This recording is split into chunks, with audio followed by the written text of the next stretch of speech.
तो दोस्तों, क्यों कहा गया है चोरी को चोर विद्या विद्या से क्यों जोड़ा गया है उसको? अब सुनना एक बहुत दिलचस्प कहानी।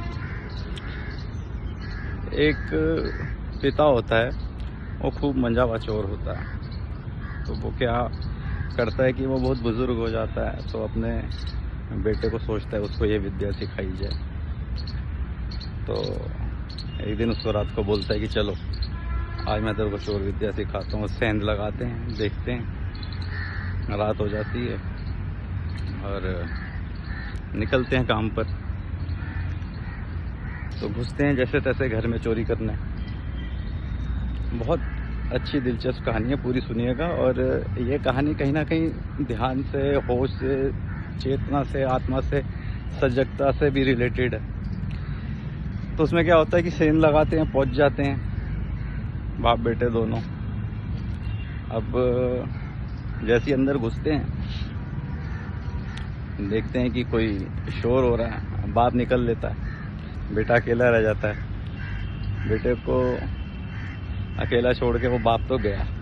अब जो मकान मालिक होते हैं, पति पत्नी होते हैं, वो अंदर घुस आते हैं। उसमें क्या होता है, वह सारे विचार छोड़ के जैसे भी अंदर घुसते हैं, एंटर करते हैं कमरे में, पति पत्नी जो मालिक होते हैं, तो उनको देखते ही उसके अंदर इतनी सजगता घटती है, इतना होश घटता है, और वो निर्विचार की अवस्था में ऐसे पहुंचता है उस टाइम पर कि वो खिड़की फान के कब भागता है, कब दौड़ता है। पीछे पीछे उसके लोग हैं, पति पत्नी हैं, भाग रहे हैं, शोर है, शोरगुल है, और भीतर उसके कोई विचार नहीं, सिर्फ सजगता।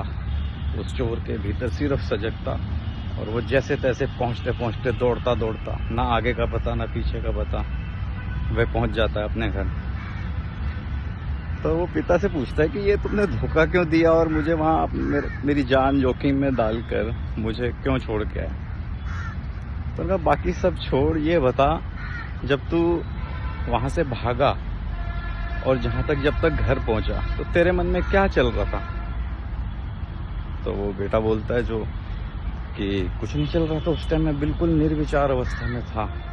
और पिता से ये भी वो स्वीकार करता है कि पिताजी, बेशक आप मुझे अकेला छोड़ा है, मुझे बुरा भी लगा, मगर सही मायनों में वो जो सजगता थी, वो जो होश की मात्रा थी उस टाइम पर मेरे अंदर, उसने सारा संसार विलीन कर दिया मेरे आगे। बस एक मैं ही रह गया और मैं ही सब करे जा रहा था, और कुछ था ही नहीं। और एक तरीके से वो भय भी मिट चुका था।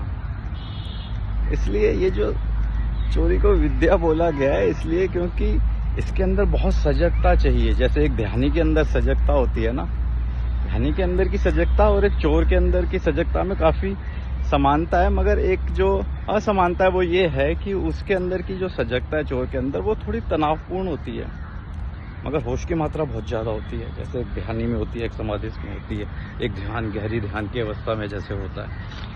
हाँ, मगर जो एक ध्यानी होता है, उसकी जो सजगता होती है वो रिलैक्स फॉर्म में होती है। ऐसे मान लीजिए आज आपके सामने समझ कोई एकदम से चाकू लेके पहुंच जाए या रिवॉल्वर तान ले, आपके अंदर जो उस टाइम सजगता घटेगी, वो भी कहीं ना कहीं ध्यान का ही रूप है।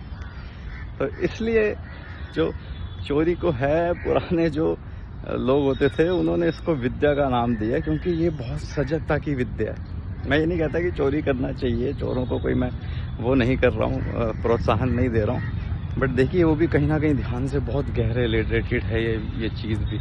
उस दिन उसने जाना कि हाँ, वाकई कुछ एक ऐसी चीज़, एक ऐसी कोई अवस्था थी मेरे अंदर, उस चोर के अंदर जो उसका बेटा था, कि उसने जाना कि वाकई ध्यान जैसी कोई चीज़, कोई सजगता जैसी, कोई एक चेतना जैसी चीज़, या कोई ऐसी चीज़ जो इस शरीर के परे है, इस मन के परे है, उसने उस दिन उस चीज़ को जाना। और वो यकीन मानिए, हल्का फुल्का पहले ज़रूर गुस्सा हुआ अपने बाप से, मगर थोड़ा देर बाद उसने जाना कि अच्छा, तो ये चीज़ थी जो मेरे पिताजी मुझे सिखाना चाह रहे थे, ये सजगता, ये होश। तो दोस्तों, आप हम लोग जब भी ध्यान में बैठते हैं, तो उसका मतलब सिर्फ यही होता है। वो अवस्था क्या होती है? वो एक सजगता की अवस्था है, वो प्रेजेंट की अवस्था है।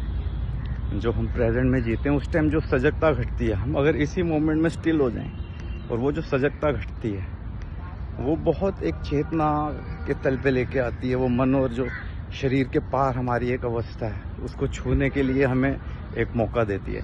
तो आप भी ध्यान में बैठें, कभी कभी कुछ मौक़ों में बहुत सजग हो जाएं, अटेंटिव हो जाएं, एकदम से कुछ ना करते हुए भी कुछ हो रहा है नहीं हो रहा है, एकदम से सजग हो जाएं। आप देखेंगे कि आपको कुछ झलकियाँ मिलने लगी अपनी चेतना की। तो ये मैसेज जो है, ये कहानी जो है, अपने दोस्तों को भी सुनाएं, आगे शेयर करें और इस सजगता का लाभ लें। तब तक मैं नेक्स्ट वीडियो में आपसे मिलता हूँ। तब तक के लिए गुड बाय।